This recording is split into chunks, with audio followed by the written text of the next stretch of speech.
Ei pessoal, hoje a gente vai conversar dentro da nossa série de Psicologia e Arte sobre um pintor holandês que eu amo, que é Johannes Vermeer, ou Vermeer, cada um fala de um jeitinho, né? Vermeer é um pintor do século XVII, mas que tem uma força e uma beleza tão grande, e a quietude e a intensidade das mulheres de Vermeer, que é assim que se fala sobre as mulheres pintadas por Vermeer. A pintura do feminino de Vermeer é tão eloquente que nós discutimos Vermeer até hoje. E agora a gente vai dar um passeio pela história da arte bem rapidinho e depois nós vamos nos deter em um quadro do Vermeer, Mulher Segurando a Balança, e vamos fazer nossas habituais considerações psicológicas sobre aquela quietude, aquele mundo interior, centrado, tranquilo, que essa mulher consegue transparecer para a gente através da tela do Vermeer. Vamos lá? Para eu contextualizar um pouquinho essa tela, eu tenho a minha colinha aqui com umas informações de biografia para gente que não é da área da pintura, ter um pouquinho de ideia do pintor, desse homem, dessa sociedade onde ele vive, da família onde ele está, de onde sai a maior parte dos seus quadros, porque, olha que interessante, a modelo preferida dele era a sua esposa, a Catarina. Os objetos, a mesa, o espaço, a parede que ele mais pintou foi a da casa da sua sogra, onde ele viveu.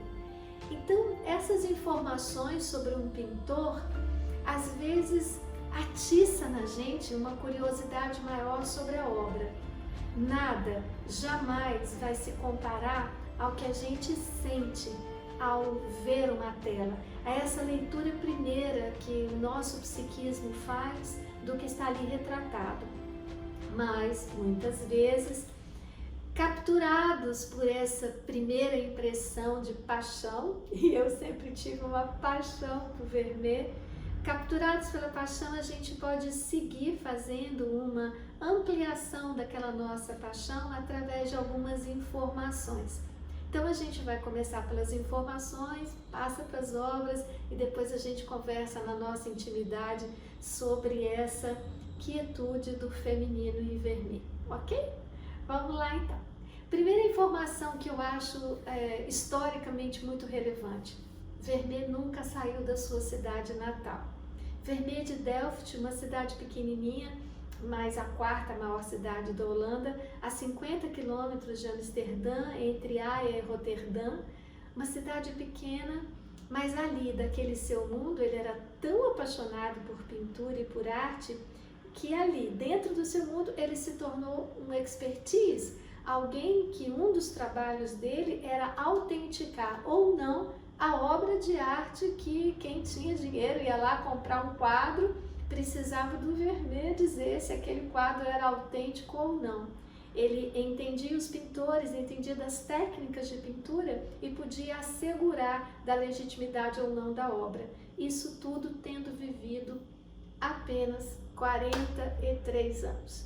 Esse grande pintor, nascido em 1632, morreu em 1675, só viveu 43 anos, o Vermeer era filho de um pintor que não ganhava muito dinheiro pintando, ganhava mais dinheiro fazendo a comercialização de obras de arte. Vermeer também na vida vai continuar pintando, mas ganhando mais dinheiro comercializando obras de arte.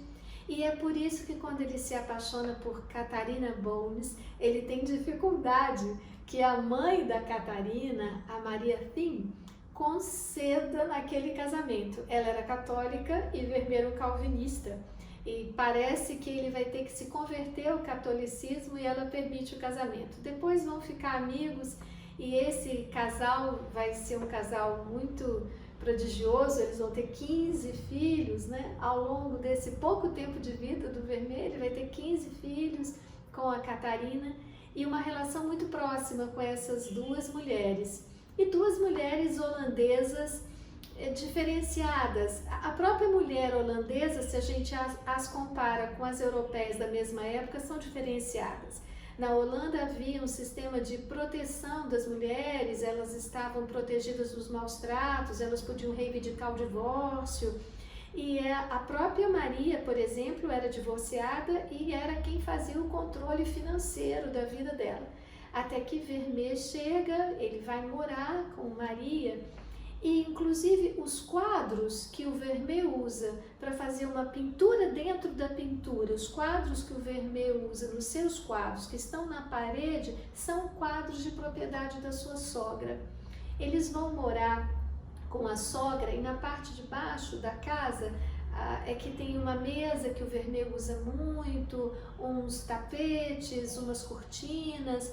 Então Vermeer vai produzir sua obra, ele vai produzir sua grande arte nesse ambiente familiar, convivendo ali com sua sogra, com sua mulher e com todos os seus filhos. Essa bagunça de gente, o Vermeer consegue ter uma produção artística e representar e retratar um feminino extremamente calmo e tranquilo.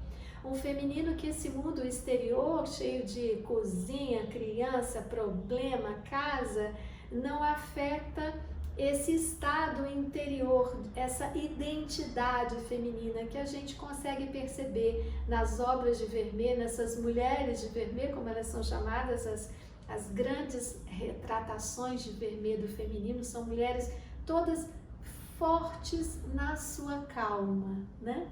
E isso vem talvez desse convívio do Vermeer com mulheres que parecem, historicamente considerando que fossem assim também, sua mulher e sua sogra.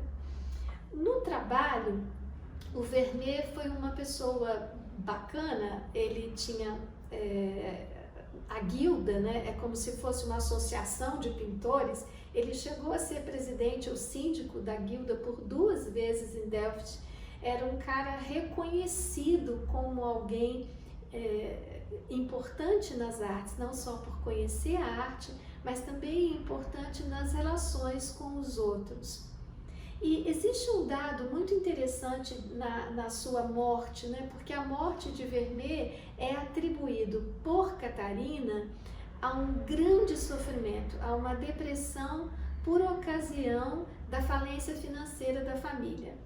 Como ele não colaborava financeiramente tanto, ele produziu cerca de 2 quadros por ano, vendia bem, mas 2 quadros por ano não dava para pagar todas as despesas da família, precisavam muito dos aluguéis das terras baixas. E com a guerra da França contra a Holanda, os diques da Holanda foram abertos, essas terras foram inundadas e a Maria e o Vermeer ficaram, portanto, sem um dinheiro. E existe uma fala muito bonitinha que os historiadores levantam da própria Catarina, registrado a fala da Catarina sobre seu marido. Olha só como é. Em declaração aos registros civis feitos 2 anos depois a morte do artista, Catarina Bono, sua esposa, esclarece. Então agora é a fala dela.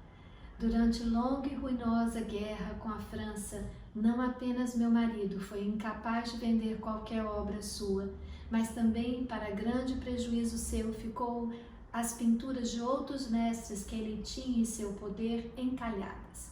Por causa da guerra e por causa das enormes somas de dinheiro que tivemos que gastar com nossas crianças, somas que não mais pudemos pagar, ele caiu numa tal depressão e letargia que perdeu a saúde totalmente no espaço de 1 dia e meio e morreu. Essa me parece a fala assim, de uma mulher tentando defender a honra do seu marido, né? E tem uma coisa muito curiosa, ela teve que entregar as telas que ela tinha de Vermeer para os seus credores e ela tentou muito ficar com a última tela, guardou, assim, na verdade, alguns registros dizem que ela escondeu uma tela chamada a Tributo às Artes, mas no final ela teve que entregar os tributos à arte.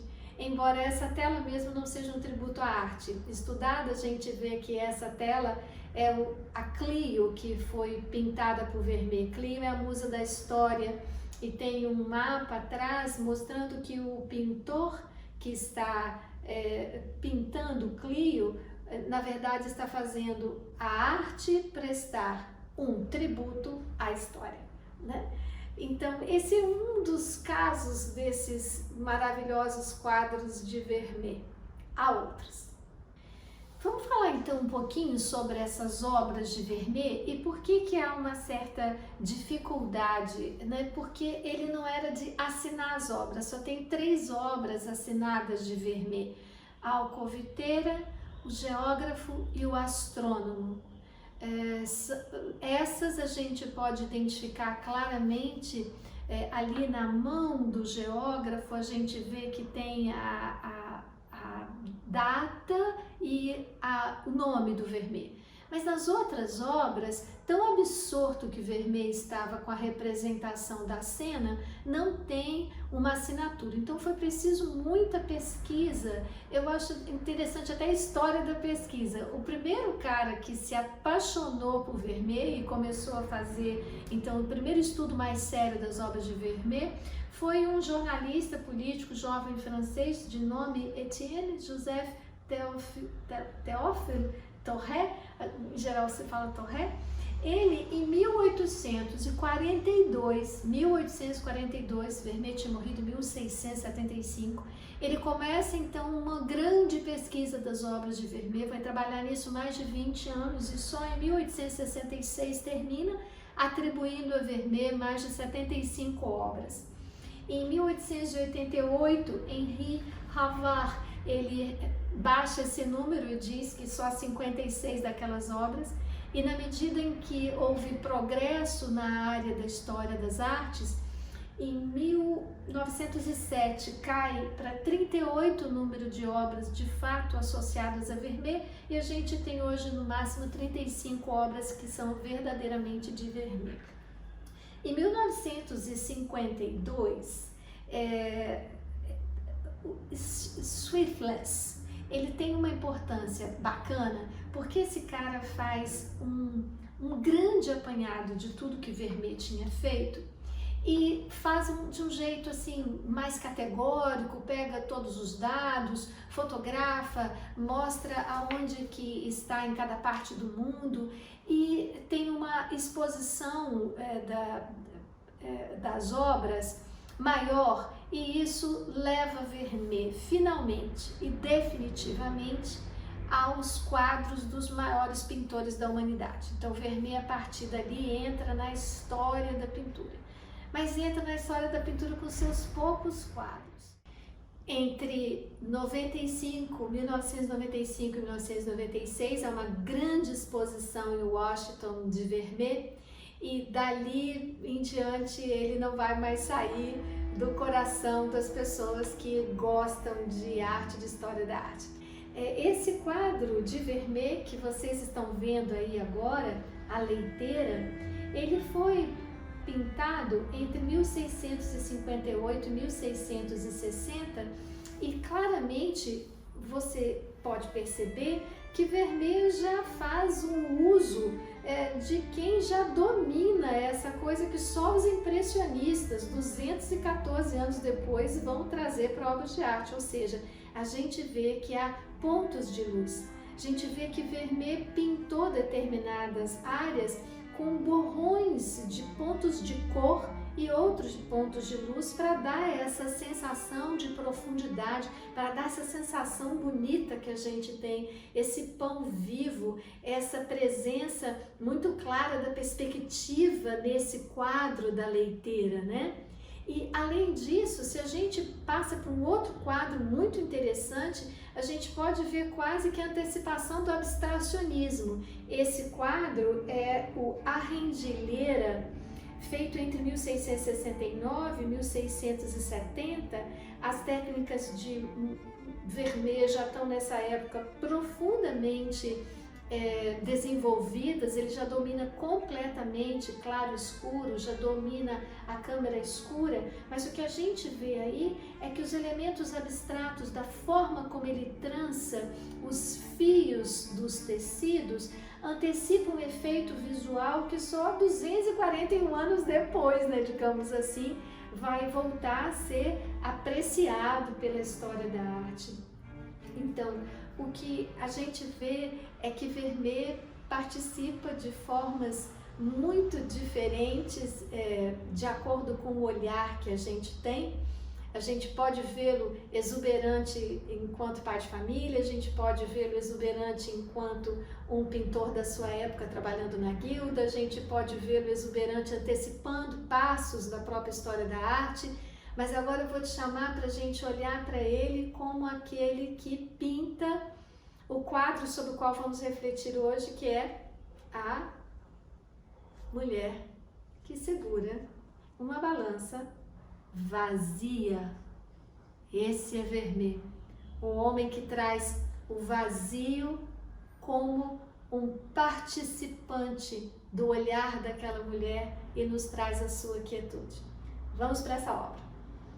Nossa mulher segurando a balança é um quadro bem pequenininho, 42 centímetros e meio por 38 centímetros. Um quadro bem pequeno, e a gente tem nessa extensão tão pequena de espaço de tela a representação não só perfeita do espaço do ponto de vista da perspectiva da sala onde essa mulher está, mas também da luz que vem de fora da janela e mais ainda um quadro dentro do quadro. E claro que quando você olha para esse quadro, se você gostar dele, meio caminho andado, você já se interessa. Mas vamos usar um pouquinho aquilo que vem da história da arte, aquilo que vem mais especificamente da teoria da arte, que é usar o conceito de chaves de compreensão. Vamos olhar para esse quadro observando algumas chaves de compreensão que ele tem. Porque através dessas chaves de compreensão, a gente pode ter um acesso maior àquilo que o pintor dominava, aquilo que talvez ele quisesse transmitir, mas principalmente o mais importante das chaves de compreensão. Ele permite que nós façamos uma espécie de olhar circular, a gente olha mais amplamente, a gente simplesmente começa a associar, a ampliar as nossas próprias considerações, aquelas considerações que a chave de compreensão nos evoca fazer. Vamos lá? Observe uma chave de compreensão importante desse quadro. O quadro que está no fundo é o quadro do juízo final. O quadro do juízo final, que vocês estão vendo aí atrás da parede, atrás da mulher que pesa essa balança vazia, ele é um retábulo de Jean Bellegambe, feito entre 1470 aproximadamente, no máximo até 1535, e a gente vê claramente que tem uma figura de Jesus atrás. De alguma forma, as almas dos condenados estão sendo julgadas.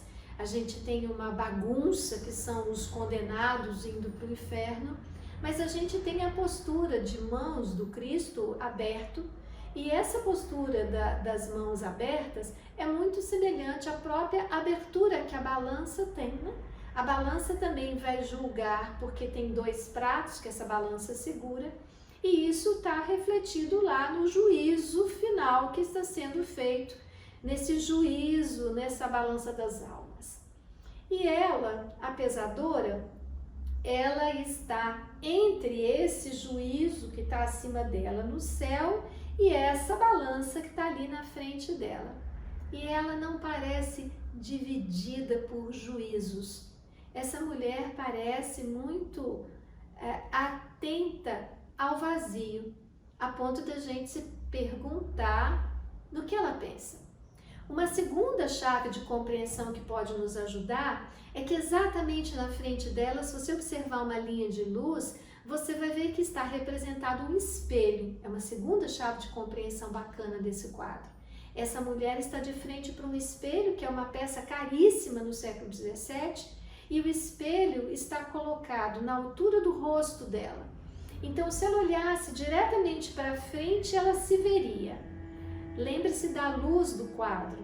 A luz entra da janela essa luz bate no seu rosto, existe esse manto de uma suavidade, de uma clareza que envolve toda a cabeça dela, e logo essa luz é refletida de novo no espelho. Então a luz que bate nela reflete no espelho e a gente só tem acesso àquele espelho pela luz que vem dela. Então a gente tem duas chaves de compreensão, o juízo final que está atrás dela e o espelho que está na frente dela, que revelaria o corpo dela, que revelaria o rosto dela. Mas a nossa personagem, ela está absorta e uma mão dela, que é a mão que está segurando o peso, é a mão que está suspensa no ar, segura uma balança vazia. A limpeza dessa obra mostrou que realmente nunca houve ali nada pintado. Vermeer pintou pratos de balança vazios. E uma mão segura então essa balança que não está pesando, que está pesando vazio, e a outra mão está numa das linhas, marcadas linhas do quadro. O quadro tem horizontais e verticais muito bem marcadas. Vermeer trabalha muito bem com a câmara escura, o espaço está muito bem colocado, mas uma mão dela está ali uma mão está repousando sobre a mesa, está no descanso, está no apoio, a outra sustenta a balança, e a gente não se perde muito nas mãos, porque as duas chaves de compreensão que a gente usou, a que está acima dela, a que está na frente dela, tudo nos leva para ela. E ela tem uma expressão de uma candura e de uma quietude que me lembra até essa questão do vazio. A gente vai voltar nessa questão do vazio, mas antes, para a gente aprender a olhar melhor para essa obra, A Mulher que Segura a Balança, vamos fazer uma passeada em algumas outras obras do Vermeer. Observem essas mulheres de Vermeer.